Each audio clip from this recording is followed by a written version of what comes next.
Good morning, everyone. Welcome back to another episode of WLBT's Ask the Experts. With me today, again, is Lee Garland with the Garland Group and Remax Alliance. Lee, how you doing today? Doing great. I am watching the storm, of course, and but working just like normal. Well, good. Glad to hear it. So we're going to be asking questions from the Ask the Experts page at WLBT.com/. Ask the Experts. And as always, we encourage you to leave questions on Facebook as we go along. Lee, you ready to jump right into these questions? Yeah, let's do it. Let's do it. So the first question we have is, I've heard a lot about these grants for first-time home buyers in Mississippi. What are some of the different options that people can look forward to seeing? Okay.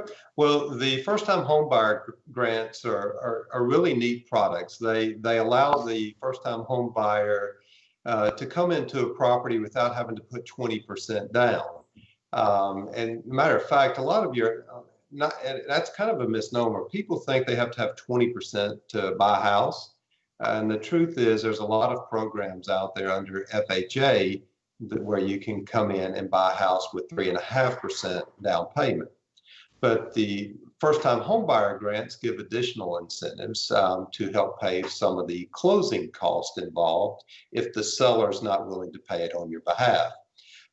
Mississippi Home Corporation, they currently have programs that for teachers, if you're a teacher in certain areas, they'll give up to a $6,000 grant for that.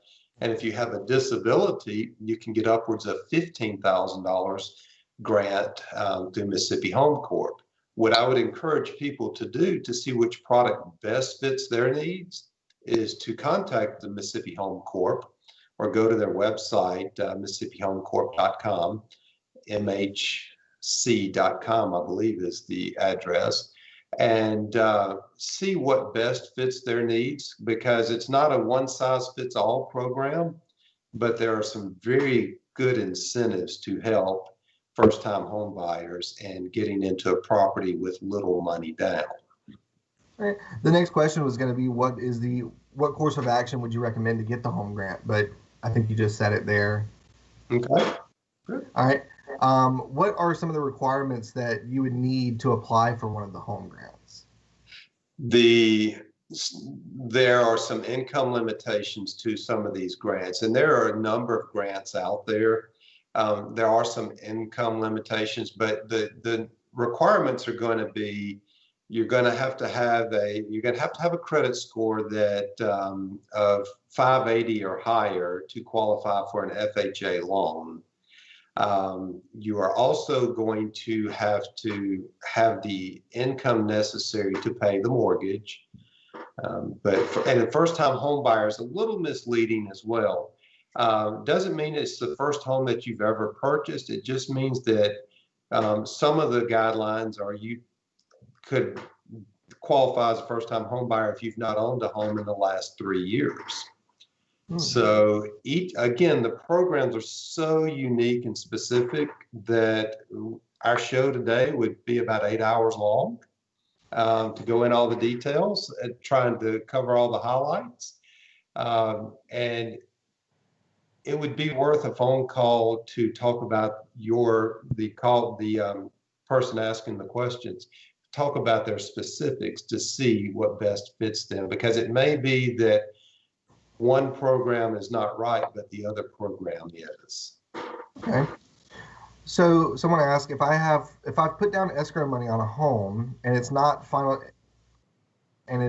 final transaction yet, what happens to a buyer and seller should a hurricane or tornado hit it? Okay, so if you put down escrow money on a property and that money has been deposited, that typically means that the property is under contract, meaning there is a legal binding agreement between buyer and seller to sell and purchase the home. That money is your good faith deposit. Now, there's a hurricane that is spinning around in the Gulf out there, and I'm very well aware of it because I have a property in Bay St. Louis.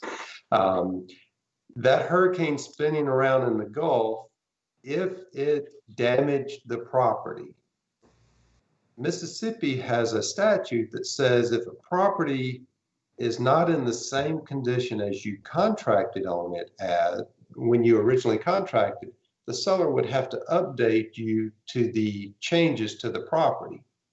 So if that property was damaged, if it flooded, got washed away or burned down or disappeared, whatever, then you would not be receiving the property you agreed to buy in the condition you agreed to buy it in. So that earnest money at that point would be refundable to you. You can't get it normally. Now you need to consult with an attorney, but normally you could not get it back just because there's a hurricane in the Gulf and you're concerned. There would have to be something that happened to the property. Now, you may have put a contingency in your contract that gave you the right to cancel at any time, but that's not an unlikely scenario. The contingency is probably along the lines of if the property is damaged. Okay, great.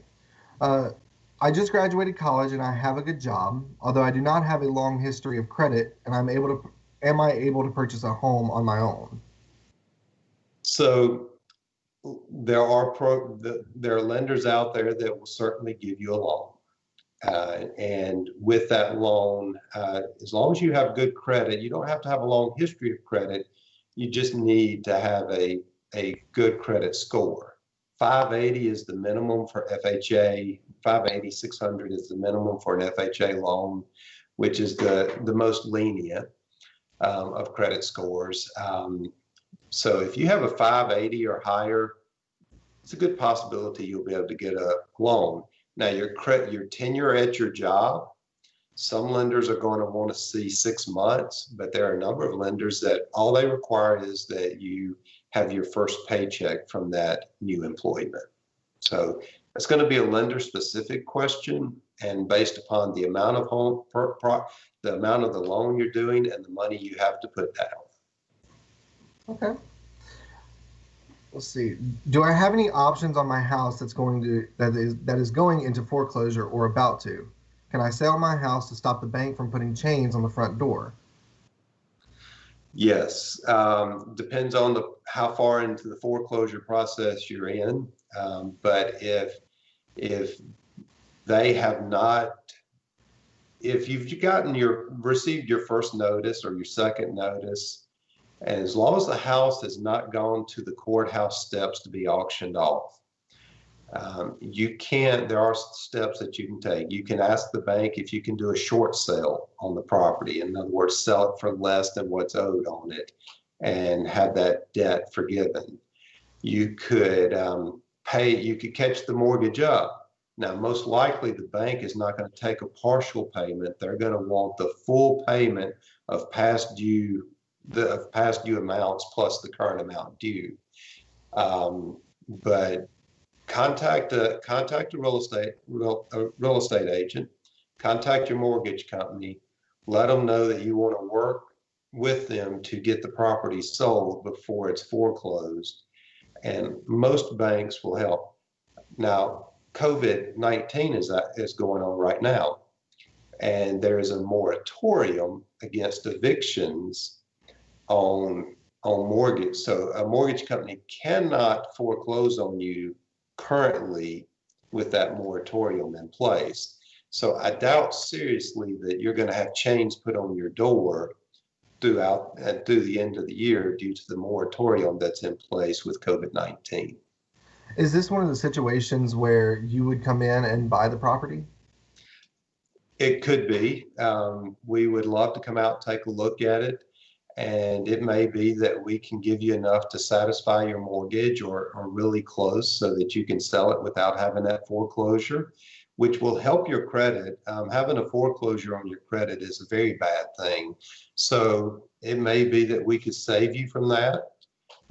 We're going to be honest with you. We're going to come out, and if we think that we can sell the property for more than your payoff, then it may be that it's better to put it on the market and see what happens.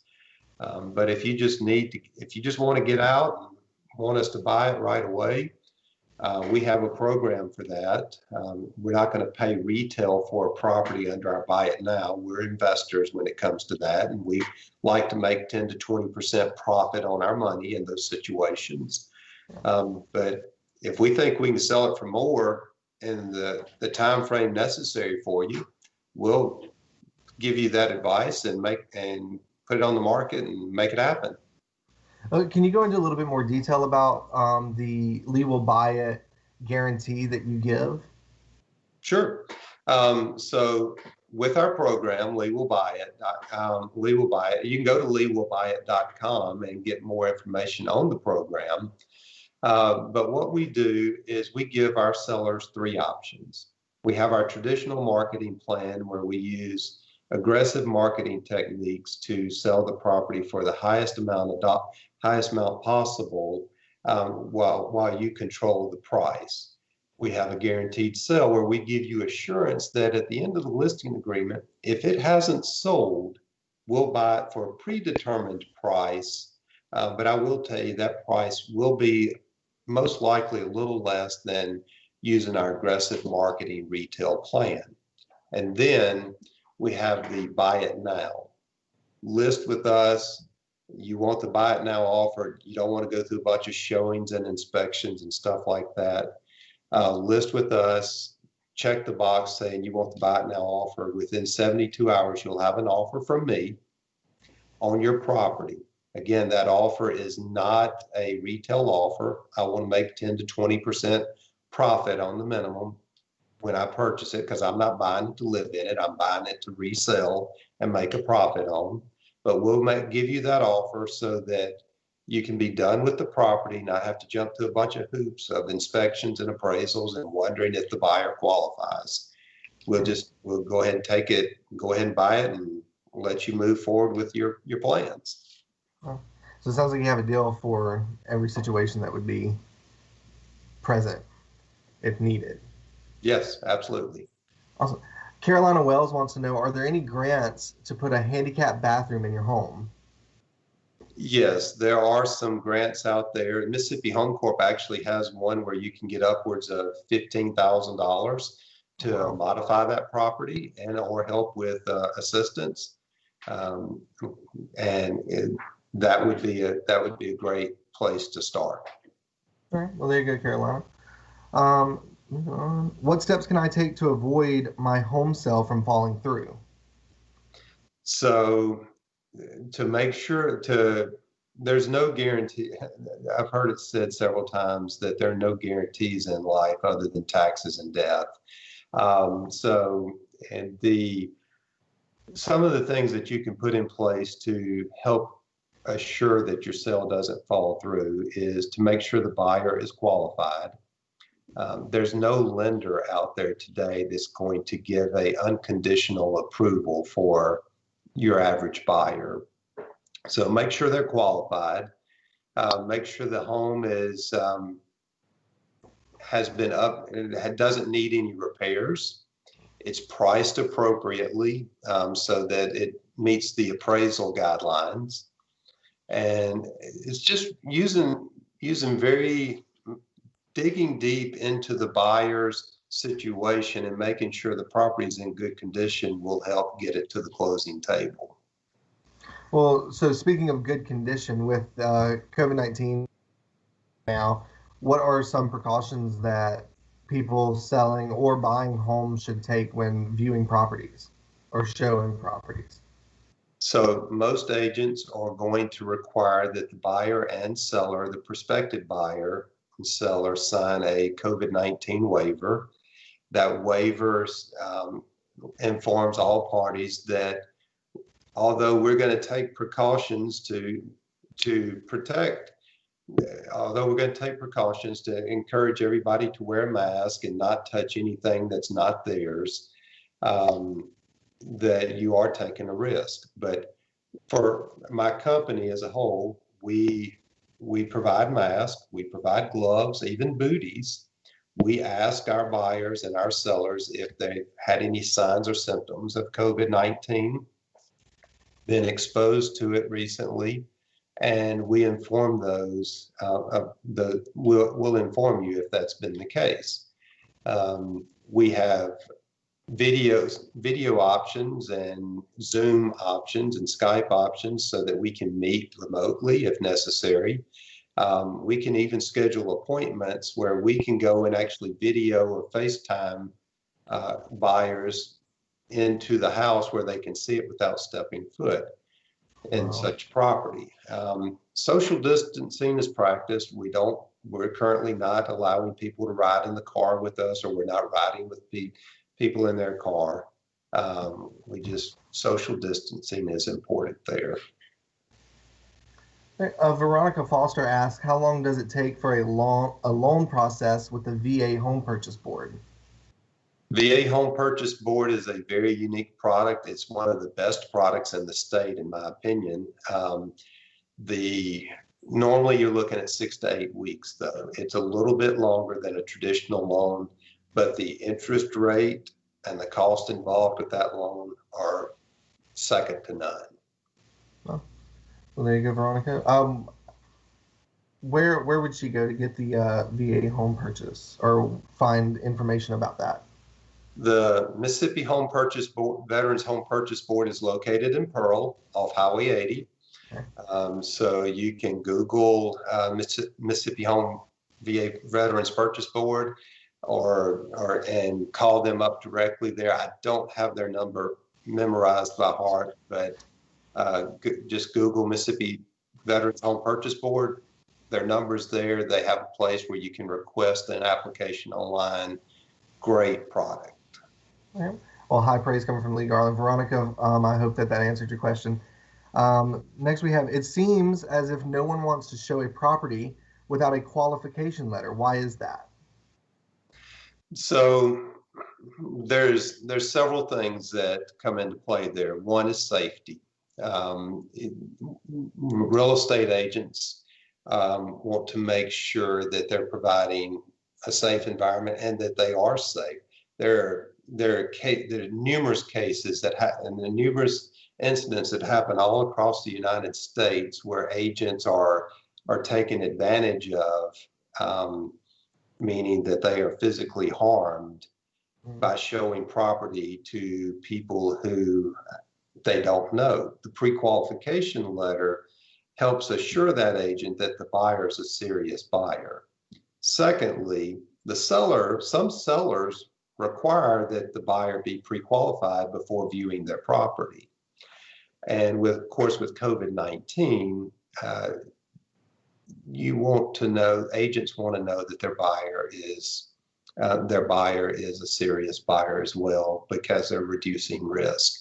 It's not because the agent just doesn't want to show the property. It's because the agent wants to show the property and make the best use of their time and be respectful of the seller's request. And if we showed a property that a seller said all buyers have to be pre-qualified, and we showed that property to an unqualified buyer, we are subject to some sanction.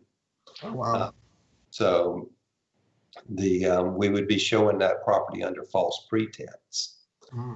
And so, but the truth is, no matter what I just said as far as why we want buyers to be pre-qualified, from a buyer's perspective, this is where it matters most. You typically, the majority of the time, will get a better deal on the property you're buying if you're pre-qualified beforehand. Do I have to go through the company that has the house listed to buy it? In most cases, no. Most real estate brokerages across the United States participate in have cooperative agreements amongst each other. And if the property is listed in MLS, you can call any agent, not just the one that's on the sign. Now, if it's an exclusive listing, that agent on the sign is the only one who can show it. But they would have to have that rider or written on the sign exclusive so that the public would know that only that agent could show that property. Keep in mind, if you call the agent on the sign, that agent has a relationship with the seller, meaning they have a fiduciary duty to the seller to help them get the highest price and the most favorable terms for that seller.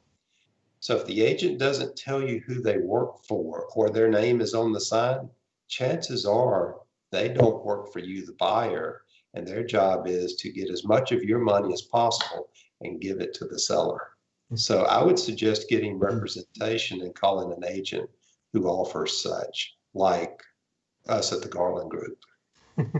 Well, if anybody wants to get in touch with Lee Garland, you can at leewillbuyit.com, or you can call him at 601-983-1130. If there's any more questions, y'all go ahead and send them in and we'll try to get to them. We got one more on our list from the Ask the Experts page, and it's a classic. Right now, is it a buyer's market or a seller's market, and what is the difference? It is absolutely, positively a seller's market. And a seller's market is when there is more buyers than there is inventory. So the day I can remember within the last 12 months where buyers thought they were in control and that they could get a good deal on the property and they could pay much less than the seller was asking for it, and have the seller pay all of the closing costs. That is not the case today. There are many situations, many cases where we're seeing buyers having to compete against other buyers, having to submit multiple offers, pay more than the list price for properties, especially if you're in that 225 or less range. That market is so hot right now for sellers and buyers. If you don't have an agent that is checking the MLS and checking the upcoming inventory every day, you're probably going to miss the home of your dreams because they're going that quickly. Rarely do they stay on the market more than a week under that 225 range. And most of the time they have multiple offers. Well, don't miss the opportunity to get your dream home. Check out leewillbuyit.com, or like I said, give him a call, 601-983-1130. He'll be happy to answer any of your questions. That's going to be all of our time for today. But Lee, I want to thank you so much for coming in and answer all these questions. Thanks for having me, and looking forward to our next show. Of course. And as always, viewers, thank you guys for stopping by. If y'all have any more questions for Lee, y'all can ask them at the WOBT.com/Ask the Experts page. And again, thank y'all for stopping by. Have a good one.